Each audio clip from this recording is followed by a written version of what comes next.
Hello students, आज हम संख्या प्रणाली के पार्ट 3 का अध्ययन करेंगे। इस भाग में हम कुछ एडवांस्ड और स्कोरिंग टॉपिक समझेंगे, जैसे वर्ग, घन, वर्गमूल, घनमूल, यूनिट डिजिट, साइक्लिसिटी, फैक्टोरियल और महत्वपूर्ण सूत्र। ये सभी कॉन्सेप्ट्स प्रतियोगी परीक्षाओं में बहुत महत्वपूर्ण होते हैं। सबसे पहले हम वर्ग को समझते हैं। जब किसी संख्या को उसी संख्या से गुणा किया जाता है तो उसे उस संख्या का वर्ग कहा जाता है। उदाहरण के लिए 5 का वर्ग 5 गुणा 5 होता है, जो 25 होता है। इसी प्रकार 12 का वर्ग 12 गुणा 12 होता है, जो 144 होता है। वर्ग का उपयोग क्षेत्रफल और अन्य गणनाओं में होता है। अब हम घन को समझते हैं। जब किसी संख्या को 3 बार गुणा किया जाता है तो उसे उस संख्या का घन कहा जाता है। उदाहरण के लिए 3 का घन 3 गुणा 3 गुणा 3 होता है, जो 27 होता है। 4 का घन 4 गुणा 4 गुणा 4 होता है, जो 64 होता है। अब हम वर्गमूल समझते हैं।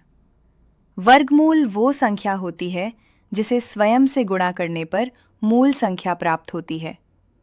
उदाहरण के लिए 25 का वर्गमूल 5 होता है, क्योंकि 5 गुणा 5 25 होता है।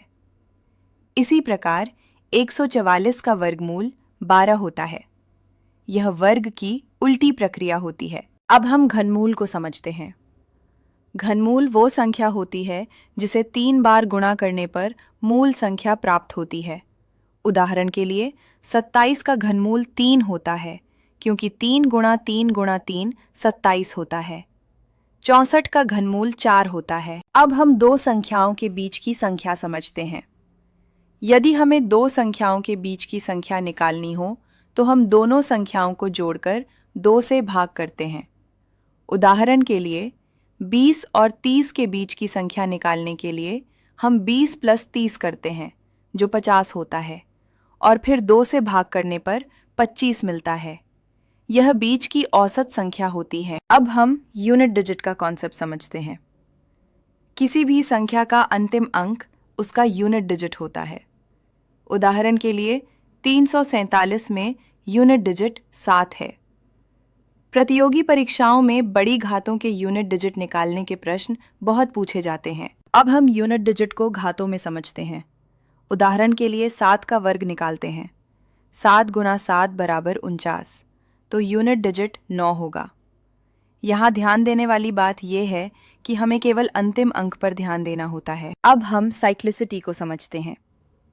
कुछ संख्याओं के यूनिट डिजिट एक पैटर्न में दोहराते हैं। उदाहरण के लिए 2 की पावर्स को देखें।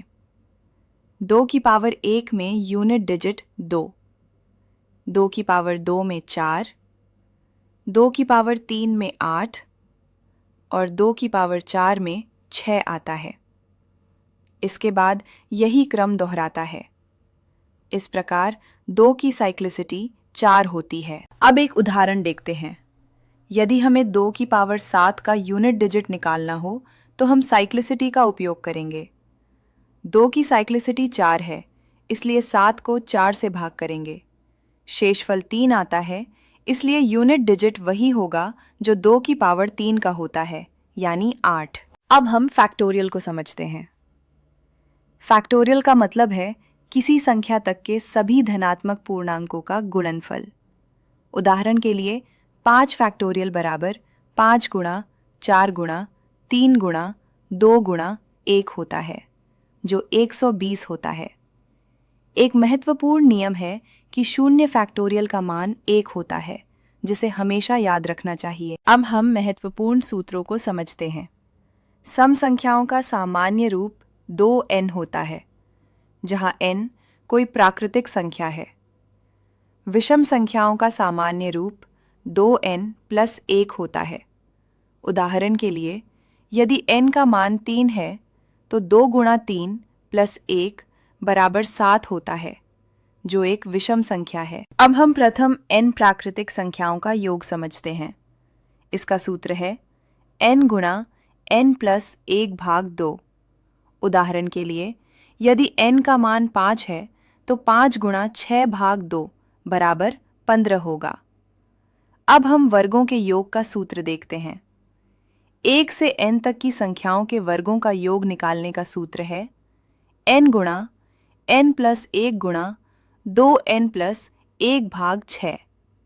इसी प्रकार घनों के योग का सूत्र है n गुणा n प्लस 1 भाग 2 का पूरा वर्ग। ये सभी सूत्र परीक्षा में बहुत महत्वपूर्ण हैं और समय बचाने में मदद करते हैं। अब अंत में एक छोटा सा प्रश्न लेते हैं। 2 की पावर 7 का यूनिट डिजिट ज्ञात कीजिए।